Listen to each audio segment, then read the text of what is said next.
ប្រជាពលរដ្ឋបានងាកមកទទួលសេវាព្យាបាលក្នុងមន្ទីរពេទ្យរដ្ឋក្នុងខេត្តបាត់ដំបងមានកាន់តែច្រើនឡើងប្រជាពលរដ្ឋនៅខេត្តបាត់ដំបងនិងបណ្ដាខេត្តជិតខាងខ្លះដូចជាខេត្តបៃលិនពោធិ៍សាត់បន្ទាយមានជ័យជាដើមបានមកទទួលសេវាព្យាបាលនៅមន្ទីរពេទ្យបង្អែកខេត្តបាត់ដំបងកាន់តែច្រើនឡើងដោយពួកគាត់អះអាងថាបានពេញចិត្តនឹងការផ្តល់សេវានៅទីនេះមានគុណភាពល្អមានទីធ្លាធំទូលាយនិងមានបំពាក់សម្ភារៈបរិក្ខារព្យាបាលទំនើបៗជាដើមបើតាមលោកវេជ្ជបណ្ឌិតហានឧត្តមប្រធានមន្ទីរពេទ្យបង្អែកខេត្តបាត់ដំបងបានឲ្យដឹងថាបច្ចុប្បន្ននេះមានអ្នកជំងឺមកសម្រាប់ព្យាបាលជាប្រចាំក្នុងមន្ទីរពេទ្យចន្លោះពី350នាក់ទៅជាង400នាក់នៅក្នុងមួយថ្ងៃហើយមានអ្នកជំងឺមកទទួលសេវាពិគ្រោះជំងឺចំនួន340នាក់ទៅ420នាក់នៅក្នុងមួយថ្ងៃថែមទៀតលោកបញ្ជាក់ថាជំងឺដែលមកពិគ្រោះនៅមន្ទីរពេទ្យបង្អែកខេត្តបាត់ដំបងគឺមានជំងឺទឹកនោមផ្អែមលើសសម្ពាធឈាមផ្លូវចិត្តសុខភាពមាត់ធ្មេញនិងពិគ្រោះវះកាត់សេវាព្យាបាលរោគស្ត្រីផ្នែកត្រចៀកច្រមុះបំពង់ករបេងនិងព្យាបាលដោយចលនាជាដើមអ្នកស្រីប៉ុនស៊ីថាអាយុ46ឆ្នាំជាពលរដ្ឋរស់នៅឃុំវត្តតមឹមស្រុកសង្កែខេត្តបាត់ដំបងដែលមកទទួលសេវានៅមន្ទីរពេទ្យបង្អែកខេត្តបាត់ដំបងបានឲ្យដឹងថាអ្នកស្រីព្រមទាំងគ្រួសារនិងឪពុកម្ដាយឲ្យតែមានជំងឺគឺតែងតែមកព្យាបាលនៅមន្ទីរពេទ្យបង្អែកខេត្តគាត់ជឿជាក់លើការបម្រើសេវារបស់ក្រុមគ្រូពេទ្យនៅទីនេះមិនថាពាក្យសម្ដីក៏សមរម្យរួសរាយរាក់ទាក់ការពិនិត្យក៏យកចិត្តទុកដាក់ល្អហើយម្យ៉ាងទៀតគឺមន្ទីរពេទ្យមានកន្លែងធំទូលាយសម្រាប់អង្គុយរងចាំហើយបរិក្ខារសម្ភារៈព្យាបាលក៏ទំនើបអាចទទួលយកបានឈ្មោះប៉នស៊ីថាខ្ញុំអាយុ46ឆ្នាំចាខ្ញុំរស់នៅបាត់ដំបងជាប់ទី1មណ្ឌលសុខភាពនៅពេទ្យធំយើងច្រើនហើយមានឧបករណ៍ទំនើបហើយមន្ទីរពេទ្យនេះនិយាយរួមទៅការរាក់ទាក់បុគ្គលិកធ្វើការនៅទីនេះក៏រស់រាយហើយទី1ទៀតគឺមណ្ឌលសុខភាពយើងនេះធំទូលំទូលាយចាមន្ទីរពេទ្យយើងនេះធំហើយខ្ញុំនឹកឃើញថាមន្ទីរពេទ្យយើងឥឡូវស្អាតគ្រប់មណ្ឌលទាំងអស់ស្អាតមិនថាតែមន្ទីរពេទ្យធំយើងនៅតាម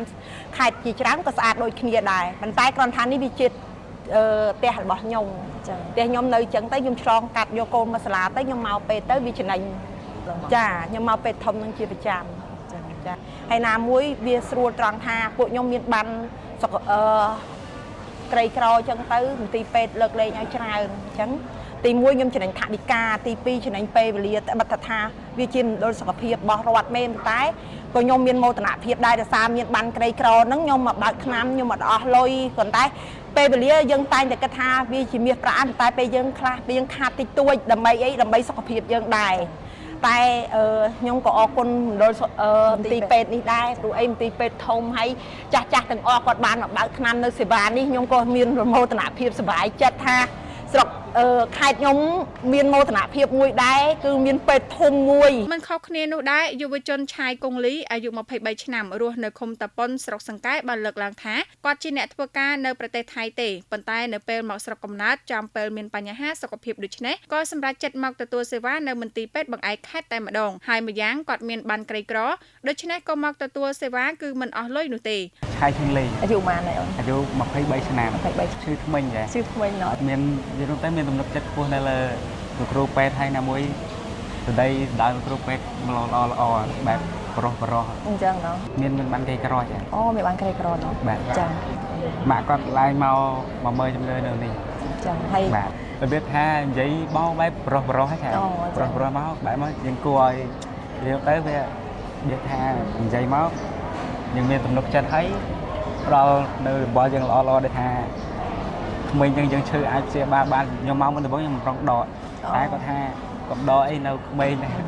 បាទចាយុវជនរូបនេះក៏សម្គាល់ថាការបម្រើសេវារបស់គ្រូពេទ្យនៅទីនេះអាចទទួលយកបានលោកវិជ្ជបណ្ឌិតអ៊ុំញិលអនុប្រធានមន្ទីរពេទ្យបង្អែកខេត្តបាត់ដំបងបានប្រាប់ឲ្យដឹងថាប្រជាពលរដ្ឋដែលមានបានមូលនិធិសមត្ថៈនិងបានបសសគឺបានងាកមកទទួលសេវាពីមន្ទីរពេទ្យរដ្ឋច្រើនដោយសារតែពួកគាត់យល់ដឹងច្រើនអំពីអត្ថប្រយោជន៍នៃការប្រើបាននេះ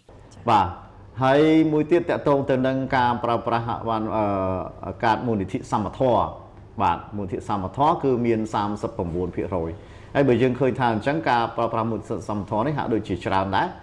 39%ហើយដោយមានអានឹងគឺយើងដឹងហើយថានឹងថវិកានឹងបានមកពីណាបានរដ្ឋាភិបាលជួយច្រើនមែនទែនហើយនៅក្នុងនោះក៏មានការលើកលែងថ្លៃ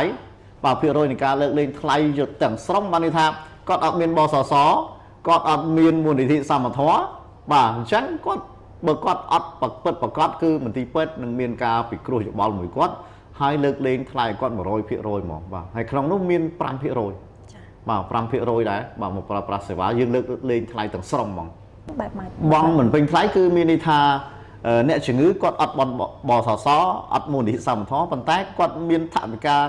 ខ្លះសម្រាប់ខ្លួនគាត់ដែរប៉ុន្តែគាត់មិនគ្រប់ក្នុងការបង់ថ្លៃបាទផងថ្លៃសេវាឧទាហរណ៍សង្គ្រោះបន្ទាន់ឧទាហរណ៍ថាវះកាត់គេយកឧទាហរណ៍ថា